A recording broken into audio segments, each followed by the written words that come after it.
Imagine you're a patient undergoing a complex medical treatment. You're assigned a doctor who's technically excellent, experienced, precise, always follows every protocol. But in every interaction, they're cold, rushed, dismissive. They don't ask about your preferences, and they never explain anything unless prompted. Technically, you can rely on this doctor. They're very unlikely to make a mistake. But do you trust them? Probably not. Now, contrast this with another doctor, perhaps a little bit less experienced, still competent, but very warm, communicative, and clearly invested in your well-being. They make the efforts to understand your worries. They clearly and obviously want to do right by you. They have your best interests at heart. That's the doctor that you're more likely to trust, and not just rely on. Now, Karen Jones, in her 1996 paper, Trust as an Effective Attitude, says that to trust someone is not just to believe that they'll do something, it's to feel a certain way about them, much like in the doctor case there. In part, she takes this position because of cases like the ones we've just discussed. And she argues that hope about someone's goodwill and competence is integral to trust. In this case, the first doctor has competence, but no visible goodwill. The second has goodwill, which reassures you that they'll care about being relied upon. So goodwill matters because it changes why we think someone will follow through. It's the difference between doing the right thing just because it's your job and doing the right thing because you care that I'm counting on you. And that is what makes it trust and not just reliability. We can get into the details a little bit. Trust, Jones argues, has two essential parts. First, what she calls affective optimism. And this is a kind of a hopeful attitude about the other person's goodwill and their competence in a specific domain. And second, an expectation that the person will be moved by the fact that you're counting on them. Or, to put Jones in her own words, while trust essentially involves an attitude of optimism that the goodwill and competence of another will extend to the domain of our interaction with her, it is not exhausted by such an attitude. The affective element of trust needs to be supplemented with an expectation, namely, the expectation that the one trusted will be directly and favourably moved by the thought that someone is counting on her. So, when you trust someone, you're not just predicting their behaviour, you're emotionally invested.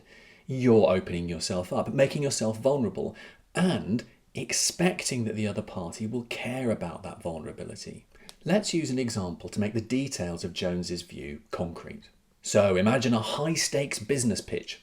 The usual team lead is out, perhaps they're not well, and the manager asks Priya, a junior team member, to present. Privately, the manager knows that Priya is inexperienced. It's a bit of a risk, but still, they say, I'm trusting you with this. Not just because I think you can do it, but because I know you'll care that I do. And this is a good example of trust for Karen Jones because the manager adopts an affective posture of optimism about Priya's goodwill and ability. And they expect that Priya will be moved by that fact, that the trust itself will matter to Priya. And so if Priya follows through, the trust is strengthened.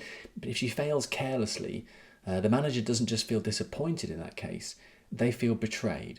And that's the moral and emotional weight that separates trust from mere reliance. Now here's an interesting feature of Jones's position.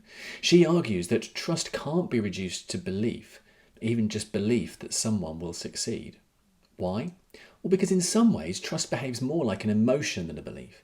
It shapes how we see the other person. It filters what we notice, how we interpret their actions, and how much doubt we allow in. And because it's affective, we can't just will ourselves to trust. When someone says, come on, just trust me, we know that doesn't work. So why does all of this matter? Why am I blathering on about this? Well, Jones gives us a nuanced human account of how trust works. It explains why betrayal cuts deep. Because trust isn't just about the outcome, it's about the connection. Sometimes when someone breaks our trust, we're upset not because they failed. We're upset because they didn't seem to care that we were counting on them. If we go back to the case involving Priya and her manager, let's suppose that in the example, Priya doesn't manage to complete the task. Now imagine a first scenario in which Priya tries really hard. She gives it everything. Unfortunately, she just fails. Now in that situation, the manager may feel let down, they may feel disappointed. But as long as they know that Priya has given it everything, they aren't realistically going to feel like they've been betrayed. or probably even blame Priya for what she did or didn't do. It's not going to sting. But now consider another case, this time where Priya doesn't try. In that case, her manager was trusting her, so she was hoping that Priya would recognise that her manager was counting on her and for that reason be moved to complete the task. Well, if Priya doesn't even try, then she's signalling to her manager that she doesn't take the fact that the manager is counting on her as a reason for Priya's action. In short, it doesn't matter to Priya that her manager is invested in her at all. She just doesn't care about what her manager thinks.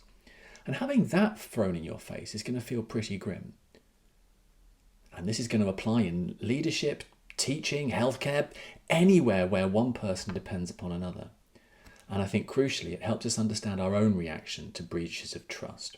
That second ingredient of Jones, that we need to be moved by them relying on us, is going to be really significant here for explaining why betrayal stings so much.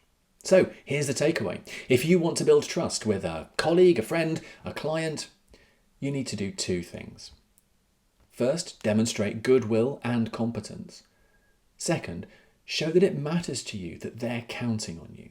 It's not enough to be predictable. You have to be responsive, to act like the trust itself has moral weight.